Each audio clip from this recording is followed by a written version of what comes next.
game. It's that CSZ game. They said pull up, so I came. You better put some respect on their name. Yeah, 55, what's goody? Kill the vibe, how could he?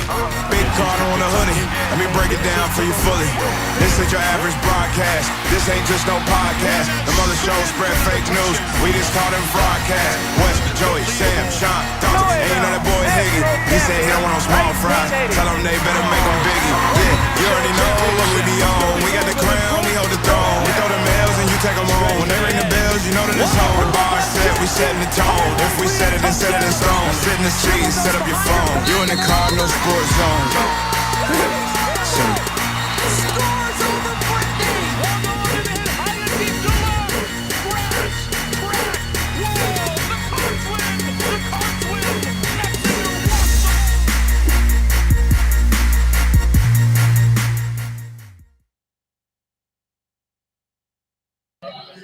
What is up, everybody? Welcome to this week's episode of the Cardinal Sports Zone Podcast. We are here live at Shack in the Back BBQ for the 2022 CSZ Kickoff Classic, and that is Higgy's. Get off the screen. This is my show. Just kidding. I'm here with a couple of my best friends and a couple of goats in the Louisville football world. I know there's you know what? Hey, Higgy, actually step back so you can block the glare. Thank you. We're here having a good time today. First off, I want to introduce to you. He is, and I thought he wants the camera on him like always. So I'm gonna go ahead and put it on him. Can you see you yet? Look at him, Mr. Third Down, the greatest third down receiver in Louisville history, Lavelle Boyd. Absolutely. Use your microphone. You got to put up your. It's not gonna break because you're ugly. He's gonna do bullying today, and I'm gonna bully back. Get him. And then next to him, like you can argue with me all day. I'll argue to my face is red. The greatest of all time, my guy Chris Redman. My guy 55. Thanks for having me on, man. Thanks for having us on. We appreciate it. No, man, I appreciate you all because I'll be honest with you, Chris. I had about 55 people hit me up and was like, "You better not advertise Chris Redman. He ain't gonna show up." And I'm like, "That's my guy." So he's like, I feel privileged because I do know you don't do this very often for just anybody. Absolutely. No, I'm happy to do this for you. And you know, shoot, this is a great community here. We want to make sure we're supporting everybody. And then your teammate, you got to take care of your teammates, right? So absolutely. Happy to be here. Look, and I'm going to get to you. Look, you're over there. Why are you smiling? It's not like you were one of the 55 people that was like, Chris ain't going to be here. But so those are my guests right now. Chat line is open. We have that on the screen now. We thought we were going to have the ability to have some audience questions, but the setup here is a little snug, sort of like Higgy when he's in his spandex. So, get him off of Hig. Come on, man. Look, I haven't even mentioned that Shawn was a 40-year-old virgin yet. So, listen.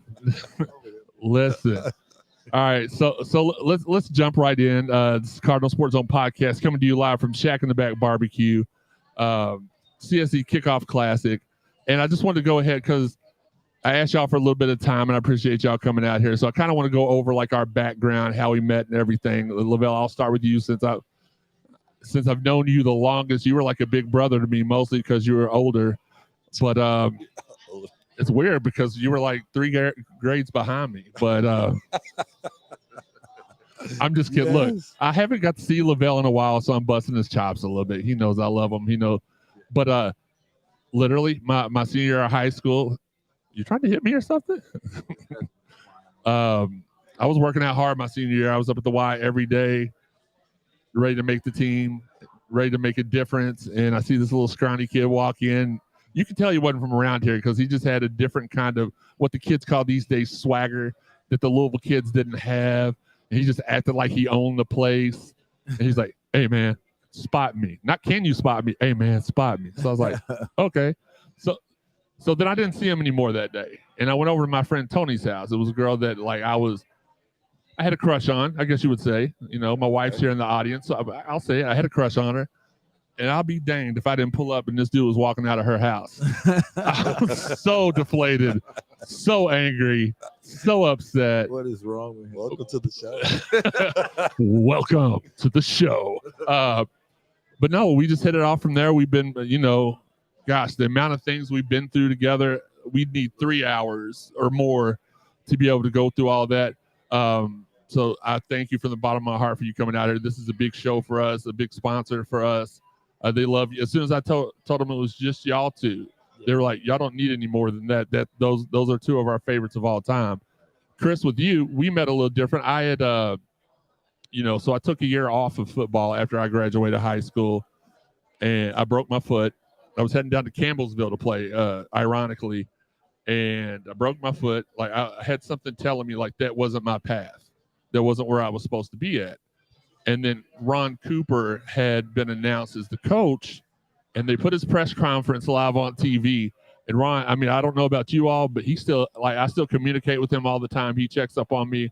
Like when my dad passed, he hit me up to send his condolences, just like y'all did. Great dude. He was too young at the time, I feel like, but that it is what it is. And Chris had already committed to about 22 schools by this point. And then he announced he was coming to Louisville. So I was like, absolutely. That's where I got to be where Lavelle's going to be. I got to be where Chris is going to be. That year's class, we had an unbelievable amount of Louisville talent. Chris was there. Ivan, Danny Mosby, Don Bibb, Anthony Bonner from Central. Yeah. And a couple of more people that just slipped. Myself, I didn't realize I was such an integral part of the recruiting class. But here's what, and this is why I got to give Lavelle his props, because without Lavelle, there probably is no show right now. Because I started going, after I rehabbed my foot, I started going to all of Lavelle's football games. And the Louisville coaching staff was there. And they noticed, they could tell that me and Lavelle were friends. And they were like, "You're a big old boy. You ever think about playing football?" I was like, "Yeah, I played football. I'm rehabbing from this injury. Sometimes you got to shoot your shot, right?" And they're like, "Do you think it would increase the odds of getting Lavelle if you come up for a visit?" I was like, "Well, I can't speak for him, but it ain't gonna hurt. Like, get me up there." So I got up there, and the very first day of orientation. So you were still not there yet. You came the year after, correct? Yeah. Okay. As much as I joke, I don't want to get everybody confused out there. What's up, Steve? What's up, Walter? What's up, Brian? What's up, Wes? What's up, Corey? Chris Pointer in the house. CP. What up? Maybe the best player in Louisville that nobody knows about. He is the best athlete I think that's ever come out of these parts, but that's just my selfish dude. I'm not gonna disagree with you, man. Great dude, great player. So I show up for orientation the first day. This is a new world for me because I've been living with my parents, and this is the first time I was out on my own. But my dad had brought me up to orientation, and I was the first person there. I was like a little nerd. I was the first person there. Put my stuff in the first locker. Locker was number 1. I don't know who it was, but it was somebody. I want to say it was one of Mel's coaching staff came in and was like, "You." After everybody got there, you. It was something along the lines. They wanted you in the number 1 spot because you were the number 1 guy. Heck, I wasn't going to argue with that. Like that's my guy. He's the number 1 guy. And so I moved out of the locker. I didn't care what locker I was in. I was at Louisville football. Like that was my dream. Right. So the very next morning, Chris walks up to me, "Dude, I'm so embarrassed. I'm so sorry that happened. I didn't ask for that. That's not the type of cat I am." And like that's when I could tell the type of person you are. And man, thank you. I appreciate that. You all, like I love y'all so much, and I appreciate y'all again hopping in here with me. So let's get to the question. I got some tough questions. Let's go. I got some tough questions. Lavelle, has anybody at this table ever beat you in a 40-yard dash? Whether it be one time or a million, I'm just yes, you had. He had. What? Yes. Whoa. Let me tell the story. Let me tell you a story. All right. After he tells the story, I'll tell I know it. It wasn't me. I know that. So listen. Mike. So we are hanging out late one night, and our friend gets this great idea to go visit this girl. And it was here in Fairdale too, yeah, which made it really risky for you at that time. Absolutely. He didn't mind putting you at risk. I did. He did. So we all load up the car, and we're going to go see this girl. And shout out to Amy. I don't remember the girl's name. I do. I remember everything. Yeah. But okay, so we all three get out of the car and go knock on the door. By the time the second knock hits the door, her daddy swings the door open with a shotgun.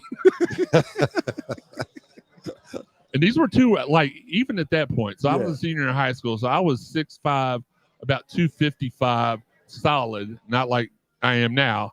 And I was going up against 2 wide receivers that were pretty daggone quick. Man, listen, by the time I turned, I looked at the dad and turned back. Jeremy was already in the car with his seatbelt on. I really was. It was like, we got to go. I understand that now. I'm a dad, so I understand that a little bit. So I get it. I didn't know what we was walking into, but you definitely beat me that day. That's funny. Yeah, absolutely. Okay, that was a tough question for you, Lavelle. Let's get to the beat him in a race at an undisclosed location is what I got. Absolutely. All right, let's talk some football. Chris, I asked you the question first. Malik Cunningham has definitely, and we'll talk about your connection with Malik here in a minute, definitely had a hard 5 years here. He's been here during the pandemic, got dealt a rough deal, but he's made improvements every year. What improvement do you think he needs to improve on? Sorry, what does he need to improve on to make that next step this year? Well, I'll tell you the first of all, he's in a tough spot. Following Lamar Jackson is probably one of the hardest things in the world to ever do. And so you have these huge footprints you got to jump into, and that's a hard deal to start off with. But I think his arm strength's really come on since his early in his career, and he's getting better. I mean, obviously we know he can run. He maybe not quite as, but he ain't too far behind Lamar. I'm just telling you, he's a unique, awesome athlete. His accuracy has come on 1,000%, and he is one of the top dual threat quarterbacks in the country by far. And he's in that right offense for that particular style of play. So I think he's in the right place. What I think he needs to work on is it's just making the big plays, the big plays and the big moments. Some guys, you got to be able to step up and throw a big pass against Memphis to win the game over here, LB. You got to be able to. Those are the kind of things you kind of have to step up and do it. And he's going to have that opportunity to do it in some big games. And I think the sky's the limit for him this year. I'm really excited for him. I got to be pretty close friends with him this offseason and the last couple of years. And I think the world of this. And nobody understands how good a guy he is. He's a great, great kid, and he's working his butt off. And I think we're going to see an incredible senior year from this kid. And I'm really excited. I think the fans are going to jump all over him because he's just a unique individual, and I'm happy for him. And I was going to say decision making because that's what really caught him up last year. Last year is knowing when to hold on to. I thought you was going to bring up the third down pass or fourth down pass against Tulane that he caught on his knee. Red, hit me up, man. I'm not. He falls on the ground. Come on, bro. We didn't even get that. We didn't get that converted. Wide open on the other side. 94. Man, come on. You know what, man? I always used to break it in. I would always break it in. Some said break it out. Dang it, man. It was good. We had a good drive. I play golf with Shawn King every once in a while. Oh yeah. He's down in I love Shawn, man. Great dude. Good dude. But yeah, he look, I'm sitting there. So there was like two or three that game, and then the next week, not after Tulane, but the week after Memphis was the Army or Navy game. No, we went up. That was a whole different year. Was it? No, yeah. There was like two. Then was the Tulane game the week after the Memphis? There were two games right in a row where you had the chance to win the game. It's two different years. One's junior year. You're old, so I'm not really sure I believe you on that one. Okay, so our junior year, we went down to Tulane. They were undefeated, and we went. Did we go to overtime? No. We the time was just running. Time was running out. Yeah, we had to beat. We lost 21-20 on the goal line. Yeah, on the goal line. Yeah. And then we played Memphis. That's when Chris Redman had a crazy game with Zeke Parker. Like that was. And you remember that 2-minute drive though? We were losing coaches from I had a coach that was diabetic or whatever, and Coach Valero, and he literally, we lost him, man. He's almost, if you've seen a person like that when they have that going on, it's almost like you're like overly drunk or whatever, and so there's a lot of commotion going on in that drive, and we somehow put it together and got all the way down there and pulled that one off, and it's a cool play. It's a cool venue to play in for sure. Yeah, for sure. Lamar made it one of the best catches in Louisville history, in my mind. Yeah, I think. Yep. Yeah, and Lavelle, Lamar. They're very similar. Good. Look, you were right, Lavelle. They didn't want to see me; they want to see y'all. So I turned the camera y'all's way. Sure. But yeah, you had, and then your senior year, man. if you would have had a sophomore and a junior year like you did your senior year, you probably would still be in the league right now. Absolutely. Yeah, There's a lot of well, that's true because you're like 150, but it's crazy, man. But no, like a lot of people don't realize there is a lot of politics that goes on with the NFL and even college football. Because I would dare to say, if we had a different coach, you may have been pushed. And I want to ask this question too to both of y'all. Yeah. Was the focus towards Lavelle his senior year? Was it just he had gotten better in your eyes, or had the coaching staff finally told y'all that? It didn't work like that. It didn't. Okay. Well, explain it to me. That's why we're trying to. All these good people on the chat line. Now I can't answer y'all's questions because y'all want to see them. That's y'all's fault. It's kind of our senior year. You got to realize we just got off being the #1 offense in the nation. All right. Like, I don't know. It's ever been done again? I don't think. No. I don't think anybody's done that again. We had like 4 guys that had over 800 yards receiving. We had 4 guys that had over 50 catches. So, I mean, for me, it was just, taking advantage when your number get called. I wouldn't probably get the ball on first or second down, but our chemistry, I already knew, like on third down, he's probably going to come to me. You know what I'm saying? So just win. He was a big target too. I mean, look at Lavelle's one, he had incredible hands, and in the slot, you get a guy that's that big and that fast, always going to get open. It's kind of an easy thing to do, easy person to read. And then on the other side of him, I had Ivan Green, who same deal, a guy like that on a linebacker. These two guys, it's almost unfair. It's over. And so that was a big part of our success. And I think Coach Petrino gave us chance to read it, and we can go through and give us a lot of options for these guys, and they made it work. And I was very lucky, very blessed to have such great receivers my time at University of Louisville. And sometimes the older we get, I think sometimes people forget how good they were, but I just want to let them know that I was very lucky to have what I had around me. So that was very blessed. I'm going to say this. Here we go. I've been around a lot of quarterbacks, right? This man is the most accurate quarterback in the world ever. Right? I don't doubt that. I'm gonna tell a little story about that in a second about his accuracy. But no, I mean that team was Chris, and it was Arnold, right? Yeah, and Ivan. You and Ivan and Sheffield and Parker. Yeah. And then who else? There was one other receiver I'm leaving out. When Dorsey was it? Well, Damian Dorsey played a little bit. Dion was in the fold. Dion was like, he practiced. He didn't play was that a prop yet. 48. Yeah, so he could practice, but he couldn't play in the game. Okay, I knew he wasn't on the team at the same time. Like he was on the team. We had guys. That's what I meant. Yeah, we had guys, man. It was a lot of competition during that time too, man. Absolutely. Just I always thought of myself as an outside receiver, but like developing that skill set to play inside actually helped me get a chance to play, on the next level for real. Absolutely. Yeah. All right. The story about the accuracy I was wanting to tell. So me and John Jenkins and Danny Mosby, we hung out. Not Mosby. Jenkins and Zach Butler. Okay. Y'all remember them, right? I remember Zach. Yeah. I knew you probably did. I wasn't sure if you remembered. Yeah.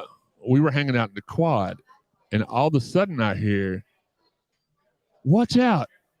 And before I could even turn around, there's a football that has been flung 60 yards away that hits me right in my rear end. Now, I know that's a big target. You shouldn't be able to miss that anyway, but I'm like, he was literally across the quad. Yeah. Him and Ivan, I think it was Ivan and, gosh, was it Grivna and Susky, maybe? Yeah. Big Griv. Big Griv, Sus, yeah. So just wanted to talk about that. I got to get back to my notes. Y'all going to have to look at them later and not look at Higgy. All right, Lavelle, back to you. What do you sorry, I'm trying to get things. Higgy is just annoying me. No, I'm just kidding. So with Malik, we talked about a personal connection. Now, you pretty much brought him to the Ville. Is that correct? All right, so I do the prestigious 300 combine, and Damon Dorsey was actually his offensive coordinator in high school, and me and Damian kind of teamed up to do some events around the country, and we ended up doing an event at their high school, Park Christian High School, and I remember that. And Malik was the MVP of the camp, and I actually had a chance to talk to him. And then after the camp, I gave Coach Petrino a call, like, hey, you got to take a look at this kid, because at that time he was on the way to maybe like Auburn. I want to say Auburn was probably going to be the place he ended up at. And it's history. I'm not saying that I am the reason for him being at Louisville, but there is a good connection there. I was gonna say I saw. Didn't he come up here to Louisville to do a camp as well? The P300 camp. Yeah. I was gonna say that's the first time I saw him, and I was like, yeah, this kid just might have it. Yeah, he just might have it. He's special. All right, let's get to some of these viewer questions real quick. Can it play through the? This is a better view. Forget you. Can it play through the speakers of the restaurant? We tried to get that done. This is a fairly new restaurant, and they don't have everything. Like literally, I've been freaking out for 3 hours there trying to get everything hooked up. Like Lavelle walked in, and I'd already sweat off like 15 pounds. Maybe that's what I need to do. Just come in here and try to hook the stuff up. So what's up, CSZ fam? Anybody remember who beat Mel in the playoffs the year before Coach Redman took over? Ballard. St. X, wasn't it? No, bro, I don't know. I see Higgy. That's fair. That's fair. Keep the wings away from Higgy. Okay, the sound is slowing down and then going back to regular. Well, they're going to have to get over it. The podcast version of this will be just fine. Okay, last question for you, Lavelle. What needs to change for this team to make the step up to the next level? Kind of like the same situation we had when we played. We know that the offense is going to move the ball. They're going to score points. So just, hopefully that the defense just steps up a little bit. I think they are. I think they have added some of the pieces that they probably need to add. Hopefully the defense steps up. I think we'll have a good year, man. Chris, what about you? To have a good season in the ACC is you got to have all phases of the game going in one direction, and that's not just offense and defense, special teams. That's staying healthy. There's a lot of tangibles I think it goes into being a competitive team on a Power 5 conference. So they realize that now. They said this is Big Ten football. It doesn't matter who you play, who's on the schedule. You got to show up every week, and you got to play good football together. And I think they're starting to realize that, and I think this could be the year that everybody kind of comes through. Like sometimes it's the offense, sometimes defense. Kind of shoot yourself in the foot. You got to be able to be that keep relevant in the ACC. You have to be good on both sides of the balls and consistent. And I think they're learning that, and I think they practiced that way. They were in the weight room. Like as soon as the season was over, these guys were hungry. They didn't like that and a taste. And I'm the same way. I don't like when guys are throwing L's down in our end zone. So like that to me would get me in the weight room as well. And so I think these guys got a little bit to prove this year, and I'm ready to see a little bit of that attitude come out of them. Yeah. All right. Now, what are y'all saying?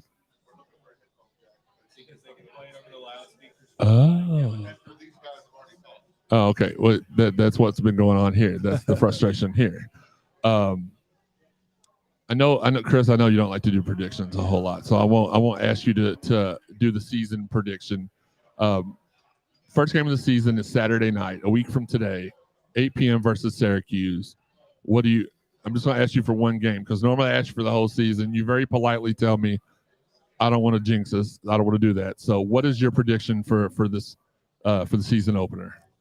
I think we're going to show out. I think these guys are so hungry to get on that field. I think this is going to be one of our most exciting, and we need to get this. We need to get the seats filled again. We need to get everybody excited about it, and I think those kids know that it starts early, and so we're going to get a great start. I think it's going to be a huge catapult to our season, and I'm telling you, I'm fired up. I'm really fired up with this season. I talked to Dion. Dion's working over there at University of Louisville now, and he said, man, these guys, they're ready. And so when a dude that's been in the trenches and that guy's been in the trenches, I feel confident. In the days, you go watch practice, but day in, day out, I think these guys are hungry for to get that attention back here and at Louisville, and I think this is going to be a fun year.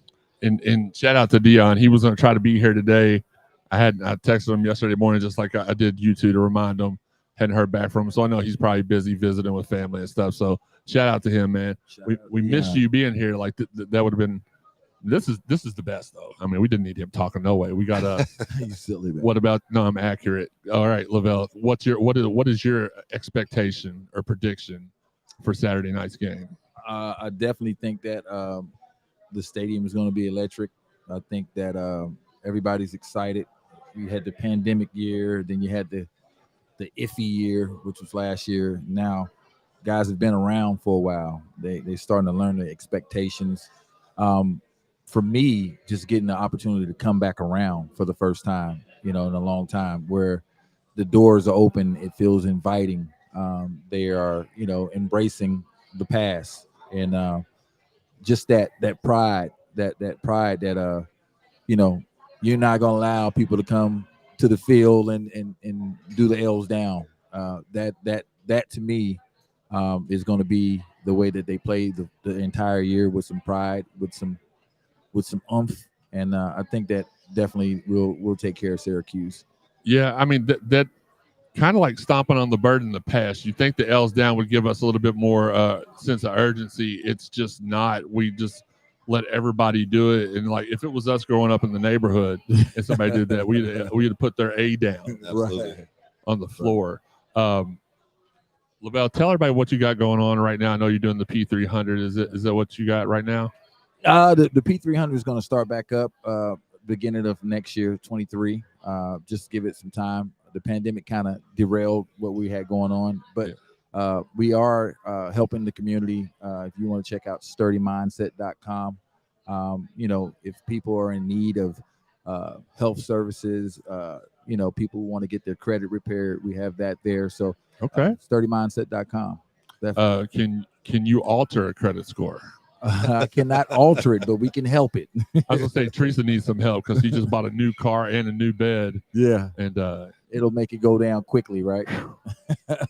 Chris, now I want to talk to you about this real quick. 502 Circle. Can you?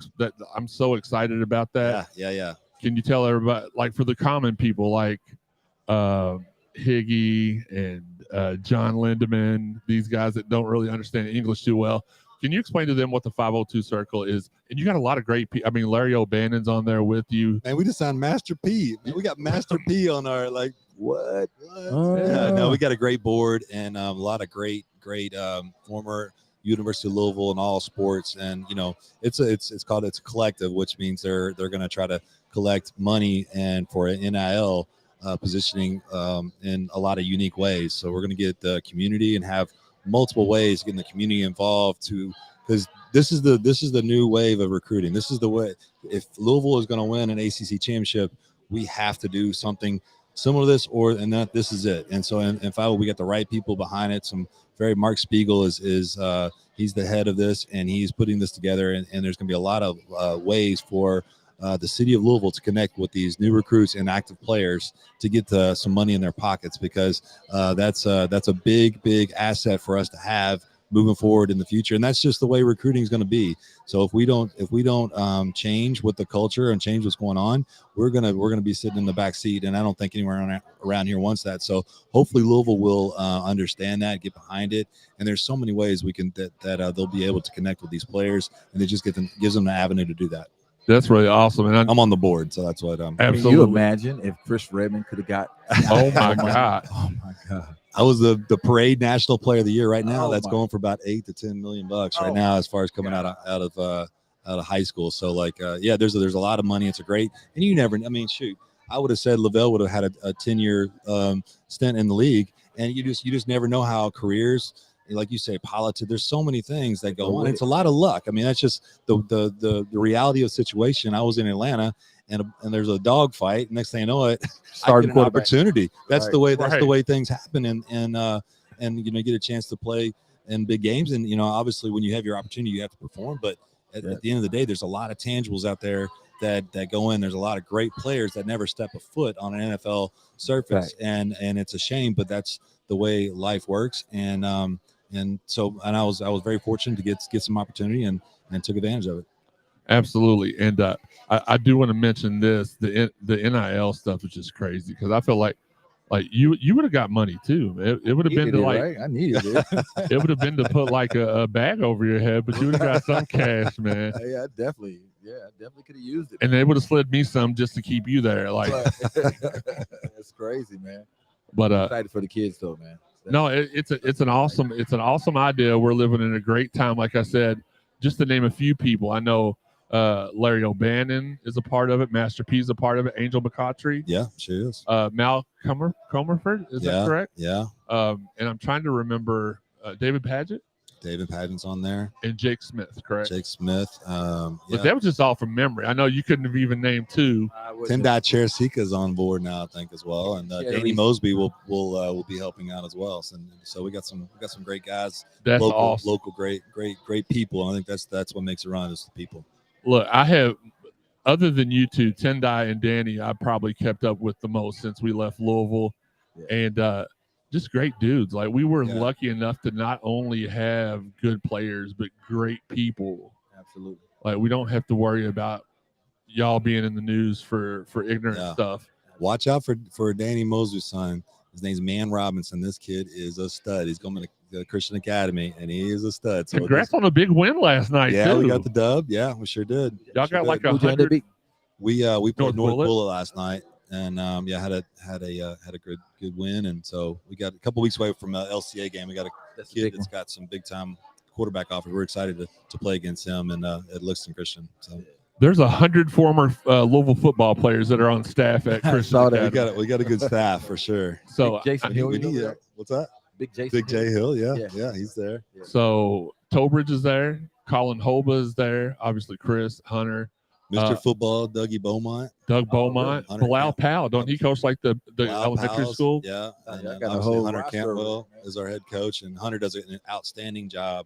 And bringing these kids together and knowing what football is all about, and we use the Bobby Petrino offense that is kind of playing chess with a lot of checker players, so it's good.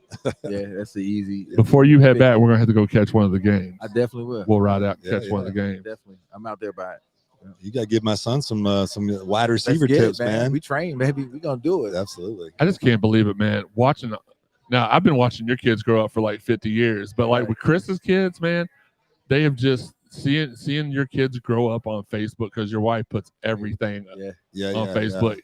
It's just I can't believe. I'm not a social media guy, but she is. Oh, trust me, I know Christopher. I know. I know you're not social media. My bad.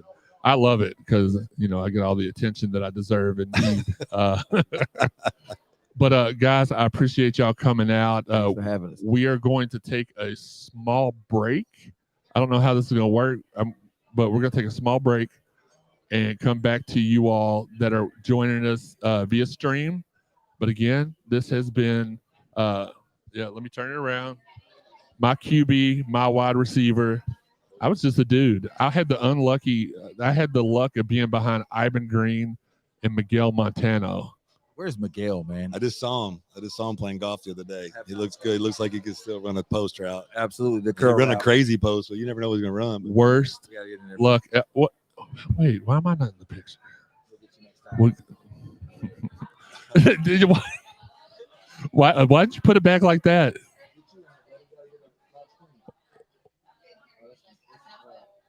He's like, I got to put it on wide view. Awesome. There we go. Awesome.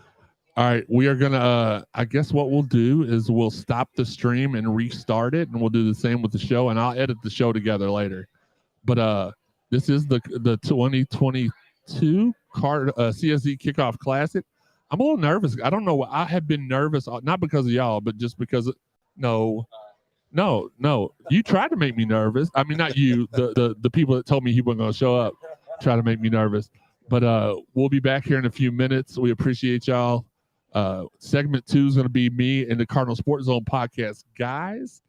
Segment 3 will be rapid fire. We'll do all that together, but we'll be right back.